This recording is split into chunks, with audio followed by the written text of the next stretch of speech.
Shoutout nga pala sa mga bagong subscribers dito sa channel natin at mag-comment lang kayo dyan, sasagutin ko kayo isa-isa, gagawan ko kayo ng mga topic. At ngayon may nag-comment sa atin, etong si boss, shoutout muna sa'yo Mark Andrew. Sabi niya dito, okay lang ba yung Canon Pixma 3730 na printer para dito sa ating mga small printing business? So ako talaga personally, hindi pa ako nakakagamit ng Canon printer 3730, pero syempre etong mundo naman ng printing medyo malawak at merong mga napapanood at nakikita tayo ng mga fellow YouTuber, fellow crafters natin na gumagamit ng mga ganitong printers. So pipilitin natin i-compare din etong Canon Pixma sa kaparehas niyang presyo, etong length ng presyo niya sa Epson printers. At sasabihin ko naman sa inyo yung parang medyo pagkakaiba na itong Canon at ng Epson printers. Maganda to lalong lalo na kung nagbabalak kayo bumili ng printer. So simulan na natin. So unang-una, kung Canon printers ang bibilihin ninyo,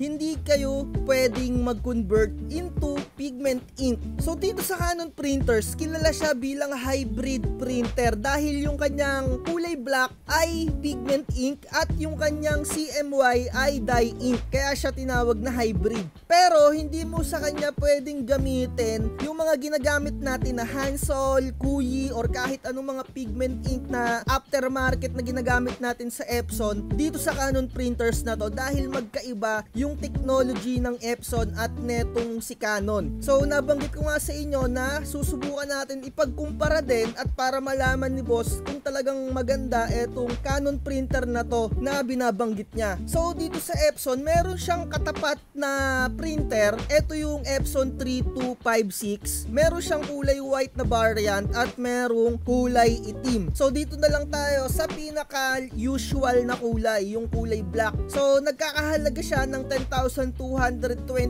Medyo mahal nga lang ng konti etong Epson 3250 kung ikukumpara mo dito sa Canon 3730. Pero kung anong meron to si Canon na print, scan, Wi-Fi, ay meron din tong si Epson. Meron din siyang scan, Wi-Fi at print. So halos parehas na parehas lang. So kagaya nga ng sinabi ko sa inyo, kung talagang fanatic kayo ng Canon at hindi naman kayo magko-convert into pigment ink, ay talagang mag-stay na lang kayo sa Canon. At ang kinagandahan din kasi dito kay Canon, kayang-kaya niyang mag-feed or mag-print ng makakapal na mga media, makakapal na photo paper, mga 200 plus GSM, 300 GSM, 250 GSM. Ayun lang yung downside dito kay Epson, medyo hindi niya kayang i-accommodate yung mga 300 GSM. Unlike dito kay Canon, talagang kayang-kaya niya. Pero ang advantage lang naman kasi nito ni Epson printer ay pwedeng-pwede tayong maggamit ng pigment ink. Lahat ng kulay niya pwede nating palitan ng pigment ink. So kung tatanungin niyo ako, para saan ba yung mga pigment ink? Ayan yung ginagamit na pang print sa mga stickers. Talagang iba talaga yung kulay kapag ka pigment ink yung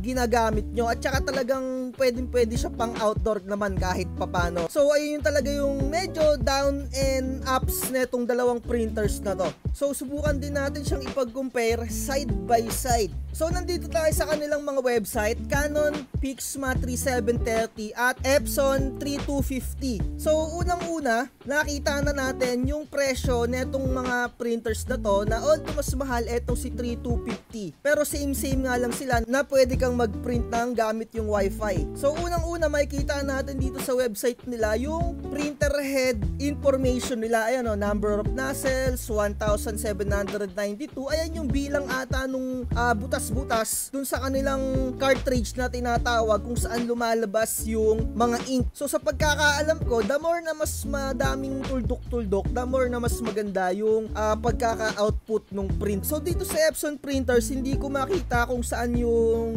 number of nozzles niya. So i-check nyo na lang kung makikita nyo dito. And then makikita natin dito sa Canon na website ay meron silang maintenance box na tinatawag. Ito no, yung model ng ang kanilang maintenance box ay yung MCG04. So dito sa 3250, sa pagkakaalam ko, wala tong maintenance box. So ano nga ba yung maintenance box? Diyan lumalabas yung mga waste ink, yung mga sobrang ink kapag nagpiprint yung mga printer nyo. So kapag ka napuno yun, papalitan mo lang ng bago dito sa Canon. So ang ibig ko sabihin, another gastos na naman yon kapag napuno yung inyong mga maintenance box. So unlike dito kay Epson 3250, yung kanyang waste ink tank ay nasa likod ng printer, tapos meron silang mga sponge lang. So sa mga lumang mga printer kagaya nga netong 3250 na mga model, pwede mo yung labahan, hindi ka na magpapalit pa ng bago. Unlike dito talaga sa Canon, bibili ka talaga ng bago. So ibig sabihin, mas matipid or makakatipid ka talaga dito sa Epson. So dito,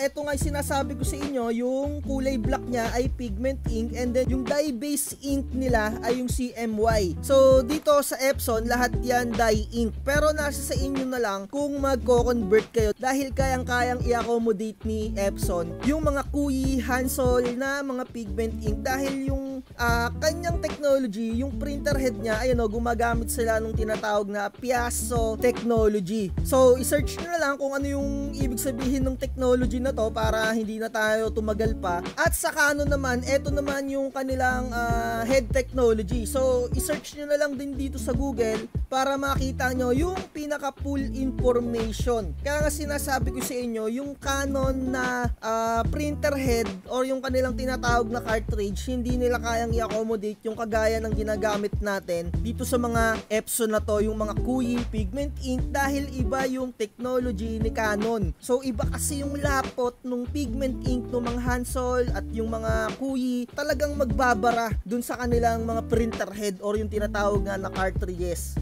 At makikita natin dito sa Canon, etong kanyang maximum printing resolution netong Pixma 3730 na 4800 by 1200, at mas mataas naman yung sa Epson na value na makikita natin dito na 5760 by 1440. So dun sa printout pa lang, medyo nakalamang na etong si Epson. Although mahal siya ng parang mga 200, syempre anong bibilhin mo?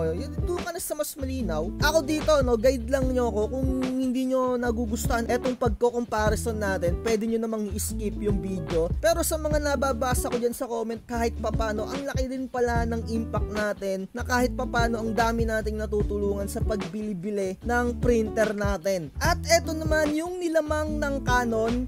Kumpara mo dito kay Epson 3250, medyo mabilis siya ng kukonte dahil mataas ng isang value yung kanyang print speed, dahil meron siyang IPM na 11 sa black at 6 sa colored. At etong si Epson, meron lang siyang 10 at 5. So kung tatanungin nyo ako, ano ba yung IPM? Ayan yung tinatawag na image per minute. So syempre, the more na mas mataas yung mga values niyan, mas maganda. So ikumpara nyo na lang dito, ito yung kanyang speed dun sa parang first page out. Ayan, nakalagay dito, medyo mas matagal nga sila ng kukonte. Seconds lang naman, 1 second lang yung lamang. So sa tingin ko hindi naman masyado noticeable yun, kasi nagpiprint naman ako sa aking 3110. Halos same lang din naman yung mga speed ng mga series na yan, itong 3000 series na yan. Same lang yung speed yan kahit papano, hindi nyo masyado manonotice yan. So dito,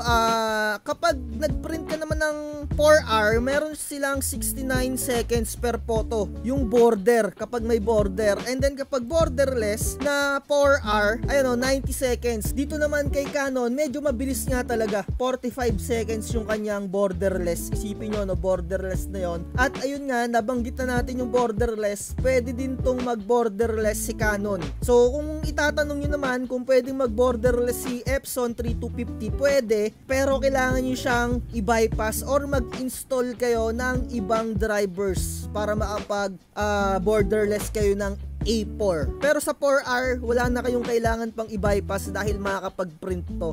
sa A4 lang kailangan makapag-install kayo ng bagong drivers. So eto, makikita natin dito, ayun nga, borderless printing, pwede, sagad na sagad. Ayan yung kanyang mga specs, legal, letter, ayan, pinapakita dito, no? So para hindi tayo masyado tumagal, bisitahin nyo na lang tong link na to, ilalagay ko na lang sa description. Yung mga importanteng bagay na lang yung mga babanggitin ko, no? So eto yung pinaka-advantage din neto ni Canon, talagang kayang-kaya niya na mag-feed ng makapal talaga na papel, as in yung mga 300 GSM. So ayun yung ikinatalo neto ni Epson. Pero ang pinaka-importante kasi dito kay Epson, malinaw yung print niya at pwede kayong mag-pigment ink. Yun lang talaga naman yung nakikita kong pinaka-advantage neto ni Epson. At isa pa, mura yung kanyang mga ink.